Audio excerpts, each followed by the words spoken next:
প্রিলি হচ্ছে আপনাকে টিকানোর পরীক্ষা না, প্রিলি হচ্ছে আপনাকে বাদ দেওয়ার পরীক্ষা।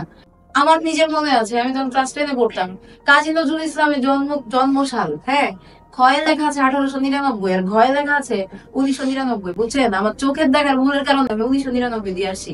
কাজী নজরুলকে আমার থেকে 3 বছরের ছোট বানাই প্রিলি হচ্ছে কি এমন একটা স্টেজ, এটা হচ্ছে আপনার স্লিপ খায়। তো এই জন্য এই পরীক্ষাগুলো আপনি যত দিবেন তত ভালো।